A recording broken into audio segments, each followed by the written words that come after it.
সূরা আল ওয়াকিয়া। বিসমিল্লাহির রহমানির রহিম। রহমান রহিম আল্লাহ তাআলার নামে। যখন কিয়ামতের অবশ্যম্ভাবী ঘটনাটি সংঘটিত হবে তখন কেউই তার অস্বীকারী থাকবে না। এই ঘটনাটি হবে কারো মর্যাদা ভুলুণ্ঠনকারী আর কারো মর্যাদা সমুন্নতকারী। পৃথিবী যখন প্রবল কম্পনে কম্পিত হবে, পর্বতমালা সম্পূর্ণরূপে চূর্ণ বিচূর্ণ করে দেয়া হবে, অতঃপর তা বিক্ষিপ্ত ধুলাবালিতে পরিণত হয়ে যাবে আর তোমরা 3 ভাগে ভাগ হয়ে যাবে। প্রথমত হবে ডান দিকের দল। জানো এই ডান দিকের দলটি কত সৌভাগ্যবান। দ্বিতীয়ত হবে বাম দিকের দল, আর এই বাম দিকের দলটি কত হতভাগা। তৃতীয়ত হবে অগ্রবর্তী ঈমান আনয়নকারী দল। এরাই হল মূলত প্রধান অগ্রগামী দল। এরা হচ্ছে আল্লাহ তাআলার একান্ত ঘনিষ্ঠ বান্দা। এরা অবস্থান করবে নিয়ামতে পরিপূর্ণ জান্নাত সমূহে। এদের বড় অংশটি অবশ্য হবে আগের লোকদের মধ্যে থেকে, আর সামান্য অংশই থাকবে পরবর্তী লোকদের মাঝ থেকে। তারা থাকবে স্বর্ণখচিত আসনের ওপর। তার উপর একে অপরের মুখোমুখি আসনে হেলান দিয়ে বসবে। তাদের চারপাশে তাদের সেবার জন্য চিরকিশোরদের একটি দল ঘুরতে থাকবে। পানপাত্র ও প্রবহমান সুরা ভর্তি পেয়ালা নিয়ে এরা হাজির হবে।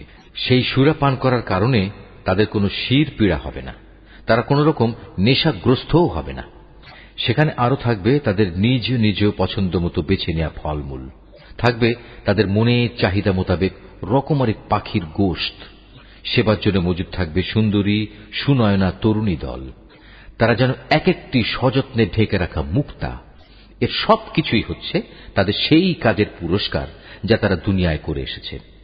সেখানে তারা কোনো অর্থহীন প্রলাপ বা কথাবার্তা শুনতে পাবে না। সেখানে বলা হবে শুধু শান্তি, নিরবচ্ছিন্ন শান্তি। অতঃপর আসবে ডান পাশের লোক। আর কারাই ডান পাশের লোক?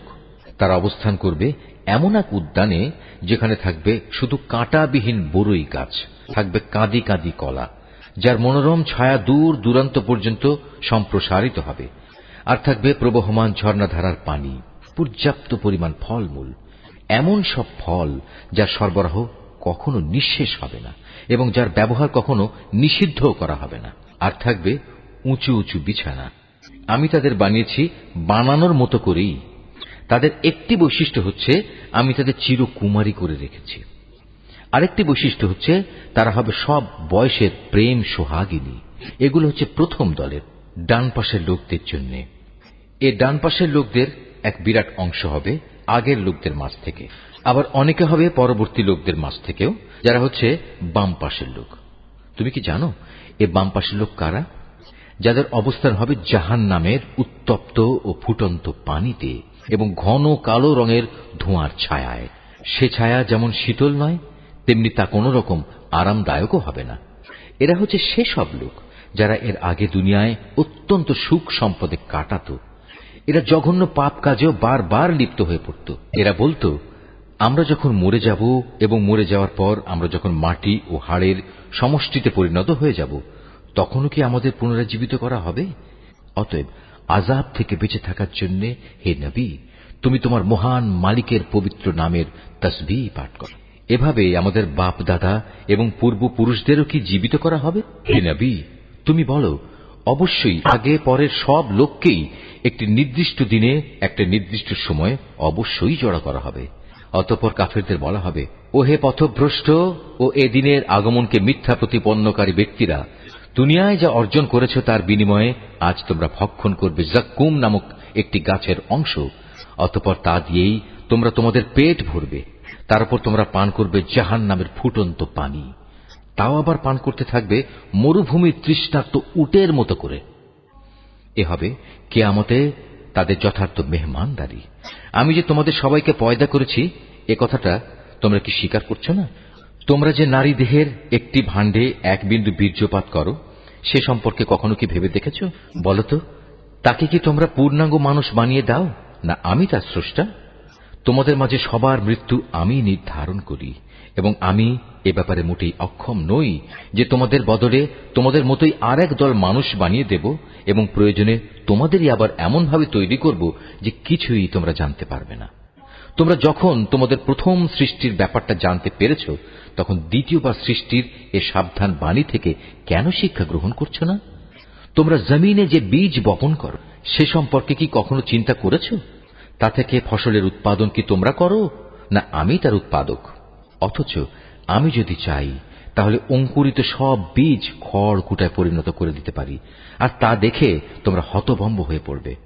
তোমরা বলতে থাকবে, হায়, আজ আমাদের তো সর্বনাশ হয়ে গেল, আমরা তো জমিনের ফসল থেকে আজ বঞ্চিত হয়ে গেলাম। কখনো কি তোমরা সেই পানি সম্বন্ধে চিন্তা করে দেখেছ, যা তোমরা নিত্য পান করো?